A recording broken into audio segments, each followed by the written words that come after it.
Hello friends, एक और अध्याय में आप सभी का स्वागत है। आज अध्याय 33 में हम जानेंगे कि प्रकृति प्रेम क्या होता है, प्रकृति से प्रेम करना क्या होता है। जैसा कि हम जानते हैं कि हम प्रकृति से ही आए हैं, या फिर आप ये भी कह सकते हैं कि हम प्रकृति ही हैं। कल को इसी मिट्टी में मिल जाएंगे और ये साइकिल चलती जाएगी। तो ये प्रकृति से प्रेम होता क्या है। तो आज हम एक ऐसे व्यक्ति से बारे में जानेंगे जिन्होंने प्रकृति से प्रेम करना सिखाया, साथ ही ये भी बताया कि अगर प्रकृति के अगेंस्ट कोई जाएगा, जल जंगल ये सब के अगेंस्ट कोई जाएगा, यही सब तो प्रकृति में आते हैं, तो उसके खिलाफ विद्रोह करना भी सिखाया। तो आज हम एक ऐसे बुक के बारे में बात करेंगे जिन्हें भगवान बिरसा मुंडा कहा जाता है, और इनकी ये नॉवेल लिखी है तुहीन ए सिन्हा और अंकिता वर्मा ने। जैसा कि आप जानते हैं कि ब्रिटिश जब बैटल ऑफ बक्सर के बाद यहाँ पर स्थापित हुए बंगाल में, तो आपको जो किनारे के क्षेत्र हैं उससे जुड़े हुए बिहार, झारखंड, ये सब छोटा नागपुर इलाके, ये सब पर भी उन्होंने धीरे धीरे कब्जा करना शुरू किया।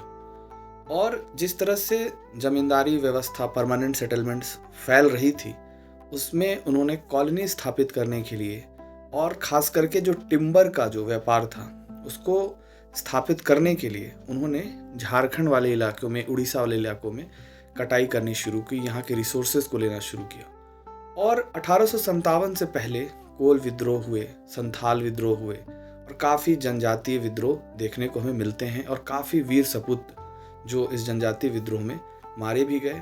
लेकिन संथाल विद्रोह के बाद आदिवासियों में एक विश्वास आया कि हम इन्हें हरा सकते हैं, और यहाँ से शुरुआत होती है बिरसा मुंडा की, जिनका आप जब हिस्ट्री जानेंगे तो लगेगा कि एक 23, 24, 25 साल का युवा जो एक नए धर्म की बात करता है, एक ईश्वर की बात करता है। सोचिए, वो उस जमाने में आदिवासियों को संगठित कर रहे थे और अंधविश्वास के खिलाफ लड़ने को कह रहे थे। अंधविश्वास, फिर धूम्रपान, जो आजकल झारखंड की सबसे बड़ी समस्याओं में से भी एक है कि लोग यहाँ पर ज़्यादातर शराब पीकर पड़े रहते हैं। खास करके महिलाएं जो आप देखेंगे यहाँ की बहुत मजबूत होती हैं, बहुत शारीरिक रूप से काम करती हैं, पर पुरुष में आज भी आप देखेंगे कि वो धूम्रपान में ही व्यस्त हैं, अपना सेहत खराब कर रहे हैं। इसके खिलाफ भी बिरसा मुंडा ने आवाज़ उठाई थी। दूसरा एक प्रॉब्लम जो जनजातियों में दिखा वो है अंधविश्वास को लेकर। जैसा कि आप झारखंड और उड़ीसा वाले इलाकों में भी सुनेंगे कि डाइन प्रथा को लेकर कितने महिलाओं को मार दिया जाता है। उस तरह की कुप्रथाओं पर भी उन्होंने काफ़ी चोट की थी। और एक सिंगा बोंगा भगवान जिन्हें कहा जाता है, उनकी पूजा करने को कही, और वो खुद को सिंगा बोंगा का अवतार मानते थे।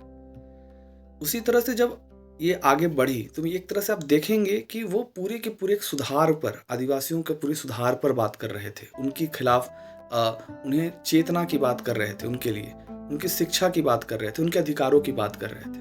तो जब ये सब हो रहा था तो, और उस वक्त ये कॉलोनी जब सिस्टम, कॉलोनी बनने की कोशिश में थे, ब्रिटिश बनाने की कोशिश में थे, तब उन्होंने जंगल ज़मीन के खिलाफ भी आवाज़ उठाई कि कितना भी हो जाए जंगल ज़मीन नहीं छोड़ेंगे। क्योंकि भाई, जो इंसान जंगल से जुड़ा हुआ है वो कैसे जगह को छोड़ के चला जाएगा। वो प्रकृति के बीच में रह रहा है, वहीं से ही आप जैसा कि ज्योग्राफी की किताबों में पढ़ते होंगे कि तेंदू पत्ता, बीड़ी के लिए पत्ते, ये सब ले रहे हैं, वहाँ से महुआ ले रहे हैं।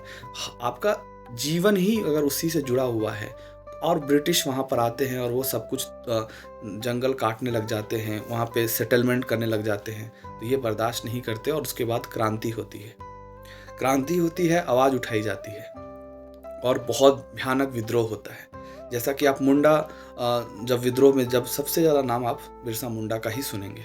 और उसके बाद 1900 में जाकर ये बिरसा मुंडा का ये जो आंदोलन होता है वो ख़त्म तो हो जाता है, उन्हें गिरफ्तार कर लिया जाता है और उसके बाद उन्हें उनकी डेथ हो जाती है। लेकिन उसके बाद भी आज तक विश्वास से, उसी तरह से मुंडाओं में, आदिवासियों में वो प्रेरणा बनकर रहे कि कोई भी प्रकृति के खिलाफ जाए तो वो बर्दाश्त नहीं किया जाएगा। क्या हम उनसे कुछ सीख रहे हैं? क्या हम झारखंड में, बिहार में, उड़ीसा में लोगों को धूम्रपान या फिर जो मद्यपान, जो शराब, ये सब है, ये सब करने से रोक पा रहे हैं? क्या अंधविश्वास को रोक पा रहे हैं? और सबसे बड़ी बात, क्या हम प्रकृति के दोहन को रोक पाए हैं? जैसे वो लोग उस वक्त जो बाहरी लोग थे उन्हें दिक्कू कहते थे, क्या अभी भी समाज में दिक्कू नहीं है? क्या कहीं अभी भी तो जंगलों पर कब्जा नहीं किया जा रहा? क्या कंपनसेशन के नाम पे उन्हें कुछ नहीं मिल रहा?